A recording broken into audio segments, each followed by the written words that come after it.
Welcome to our channel. నేను యజ్ఞమూర్తి.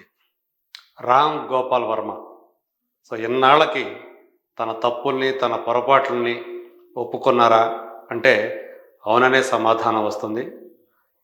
ఈరోజు ఆయన చేసినటువంటి ట్వీట్ ఒకటి ఆయన కన్ఫెషన్ని తెలియజేస్తూ ఉంది. అంటే ఒప్పుకోలు. తాను ఇప్పుడు దాకా కొంతకాలం కొన్ని సంవత్సరాలుగా తాను చేస్తున్నటువంటి పనులు కానివ్వండి, తాను డైరెక్ట్ చేస్తున్నటువంటి సినిమాల గురించి కానీ, ఆయన ఇప్పుడు చేసినటువంటి వ్యాఖ్యలు కానివ్వండి, ఆ రాతలు కానివ్వండి, నిజంగా ఆయన మనసులో నుంచే వచ్చాయని చెప్పేసి మనం ఆశిద్దాం. ఇంతకు ఆయన ఏమన్నారు? ఆయన డైరెక్ట్ చేసిన సినిమాల్లో సత్య అనే సినిమాకి ఒక ప్రత్యేకమైనటువంటి స్థానం ఉంది. ఆ సినిమా ద్వారా జేడి చక్రవర్తి, మన తెలుగువాడైన జేడి చక్రవర్తి బాలీవుడ్లో ఒక వెలుగు వెలిగాడు. సత్య సినిమాలో జేడి చక్రవర్తి చేసినటువంటి పర్ఫార్మెన్స్ ఏదైతే ఉందో అది ఆ రోజుల్లో అందరినీ కూడా, కేవలం ప్రేక్షకులను మాత్రమే కాదు, దేశంలోని సెలబ్రిటీలందరినీ కూడా మెప్పించింది.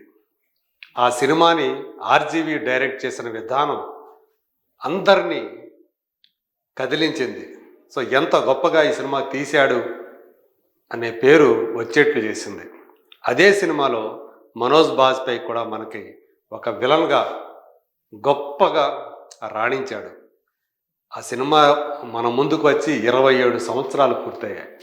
ఈ సందర్భంగా ఆ సినిమాని మరోసారి చూశాను. ఆ సినిమా చూస్తుంటే నాకు ఏడుపు వచ్చింది అని చెప్పేసి రామ్ గోపాల్ వర్మ చేసినటువంటి ట్వీట్ ఏదైతే ఉందో అది ఇప్పుడు వైరల్గా మారిందని చెప్పాలి. నిజంగా రామ్ గోపాల్ వర్మకు కూడా ఎమోషన్స్ ఉంటాయా, ఆయనకు కూడా కన్నీళ్ళు వస్తాయా అని అందరూ కూడా ఆశ్చర్యపోతున్న సందర్భం ఇది. సత్య దానికంటే ముందు ఆయన తీసినటువంటి రంగీలా కానివ్వండి, అలాగే ఒక కంపెనీ సినిమా కానివ్వండి, ఆ తర్వాత కాలంలో ఆయన తీసినటువంటి సర్కార్ సినిమా కానివ్వండి, ఎంత గొప్పగా రామ్ గోపాల్ వర్మలోని డైరెక్టర్ని ఆవిష్కరింపజేశాయి.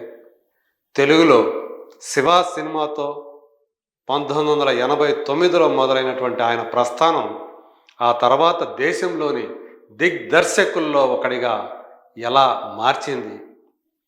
ఆయన్ని అనుసరించి ఎంతమంది దర్శకులు తమ కెరీర్ని ప్రారంభించారు. ఆయన శిష్యులుగా చెప్పుకోవాలని ఎంతమంది ఆరాటపడ్డారు, ఉబలాటపడ్డారు.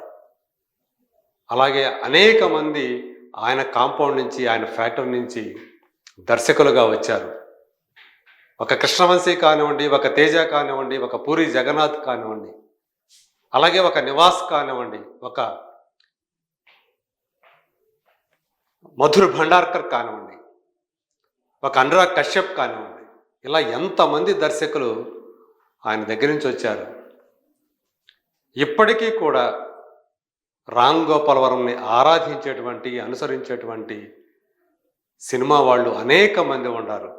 క్రియేటివ్ పీపుల్, డైరెక్షన్ డిపార్ట్మెంట్లో ఉండేవాళ్ళు, అలాగే రైటింగ్ సైడ్ ఉండేవాళ్ళు, అందరూ కూడా ఆయన ఒక మార్గదర్శకుడిగా, అనుసరణీయుడిగా మారిపోయాడు. అటువంటి వాడు దాదాపు 2 దశాబ్దాల నుంచి పూర్తిగా ట్రాక్ తప్పిపోయి ఏవేవో సినిమాలు చేస్తూ వస్తున్నాడు.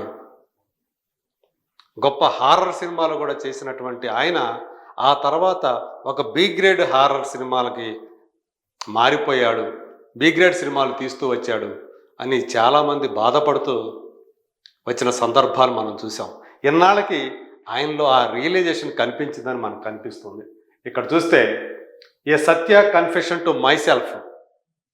ఆయన ఒక సత్య ఒప్పుకోలు, తనకు తానే ఆయన ఒప్పుకుంటున్నాడు అని చెప్పేసి తనకు తాను రాసుకున్నాడు. అంతా ఇంగ్లీష్లో పెట్టాడు. ఇది 2 రోజుల క్రితం తను సత్య సినిమాని చూశాను. 27 సంవత్సరాల క్రితం రిలీజ్ అయినటువంటి ఆ సినిమాని. అంటే ఈయన కూడా 27 సంవత్సరాల తర్వాత మళ్ళీ ఇప్పుడు చూశానని చెప్తున్నాడు.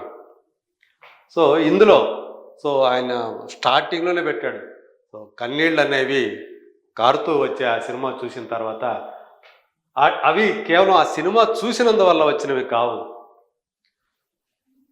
ఆ సినిమా తర్వాత కాలంలో తాను ఏం చేశాను, ఎంత గొప్ప జానర్ సినిమా చేశాను, అలాంటి సినిమా చేసిన తాను మళ్ళీ ఆ తర్వాత ఏమైంది తనకి, నాకేమైంది, నేనెందుకు ఇలాంటి సినిమాలు చేస్తూ వచ్చాను అని బాధపడుతూ వచ్చినటువంటి కన్నీళ్లుగా ఆయన చెప్తూ ఉన్నాడు. ఒక సినిమా అనేది ప్రసవ వేదన అని చెప్పి అందరూ అంటారు. సో ఇప్పటికీ ఆయనకి ఆ విషయం స్ఫురించిందని చెప్పాలి.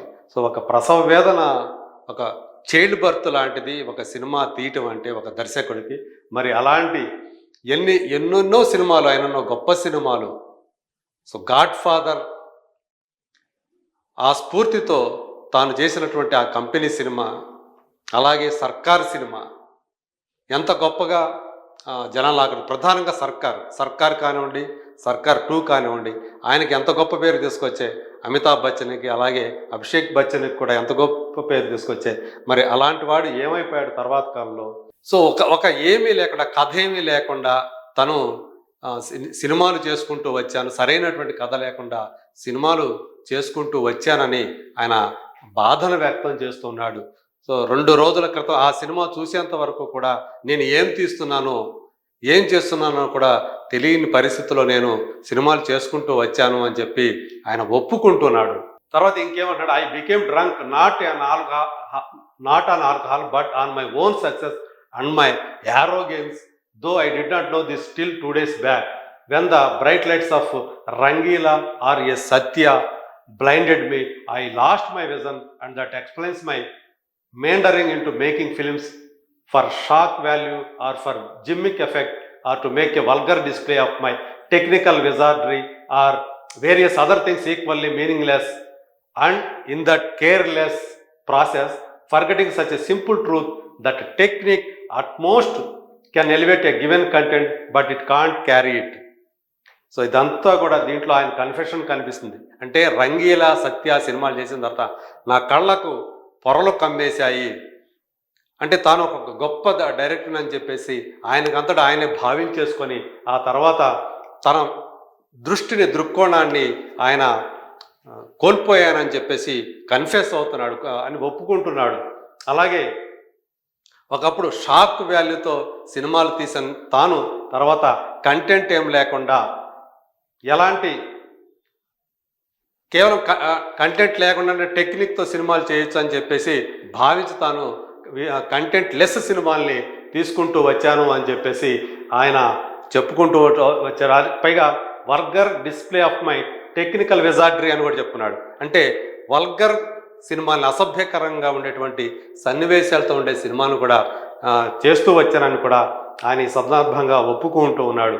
సో చివరికి ఆయన ఏం చెప్తున్నాడు, finally now I took a vow that whatever little of my life is left, I want to spend it sincerely and create something as worthy as Satya, and this truth I swear on Satya. So ఆయన చెప్తున్నాడు, చివరగా నా జీవితం ఇంకెంత ఉందో, ఎంత తక్కువగా ఉందో, తక్కువగా ఉన్నప్పటికీ కూడా సో ఇప్పుడు దాకా ఇక్కడి నుంచి కూడా తను సిన్సియర్గా మీనింగ్ఫుల్ సినిమాలు చేయాలని చెప్పేసి నిర్ణయించుకున్నానని చెప్పేసి ఆయన చెప్తున్నాడు. సిన్సియర్గా ఇక సినిమాలు చేస్తానంటున్నాడు. సత్యాన్ని ఎంత నిబద్ధతతో సినిమా చేశానో అంత నిబద్ధతోనే ఇక నుంచి ఆ సినిమాలు చేస్తాను. అలాగే సినిమా చేసే ముందు తాను తీయబోయేటువంటి సినిమాలు ఏవైతే ఉండో అవన్నీ కూడా వాటికి ముందు సత్యాన్ని ఒకసారి చూసుకొని ఆ తర్వాత సినిమాని రూపొందిస్తానని చెప్పేసి ఆయన కన్ఫెస్ అవుతున్నాడు. మరి ఇదంతా ఆయన మనసులోంచి వచ్చేయా, లేకపోతే ఎప్పట్లాగైనా ఆయన ఒక మాట చెప్పి నా మాట మీద నేనే నిలబడే వ్యక్తిని కాదని చెప్పి మళ్ళీ తాను అంటాడా? సో ఇప్పటి వరకు కూడా తన మీద ఆయన ఎప్పుడూ కూడా జనాలు ట్రస్ట్ పెట్టలేదు. ఎందుకంటే పదే పదే మాటలు మార్చేవాడిగా మనం చూస్తూ వస్తున్నాం ఆర్జీవిని. మరి ఇది నిజంగా సత్యం మీద ప్రమాణం చేసి ఆయన ఈ ఒప్పుకోలు అనేది చేశాడు కాబట్టి ఈసారైనా సరే ఆయన తన మాట మీద నిలబడి అర్థవంతమైన కంటెంట్ ఉన్న తను ఇదివరకు ఏ సినిమాలైతే తనని ఒక గొప్ప దర్శకుడిగా, దిగ్దర్శకుడిగా నిలబెట్టాయో ఆ తరహా సినిమాలు, సత్య లాంటి సినిమాలు, రంగీలా లాంటి సినిమాలు, శివ లాంటి సినిమాలు, అలాగే ఒక క్షణక్షణం లాంటి సినిమాలు మళ్ళీ ఆయన నుంచి వస్తాయని చెప్పేసి ఆశిద్దాం. మరి చూద్దాం రాబోయే రోజుల్లో నిజంగా ఆర్జీవి మునుపటి ఆర్జీవి మనకు దర్శనమిస్తాడా, లేకపోతే ఈ మధ్యకాలంలో తను ఏవైతే చేస్తున్నాడో నాసి రకం సినిమాలు చేస్తూ వచ్చాడో ఆ తరహా సినిమాలను మళ్ళీ వస్తాడా లేదా అనేది let us wait and see.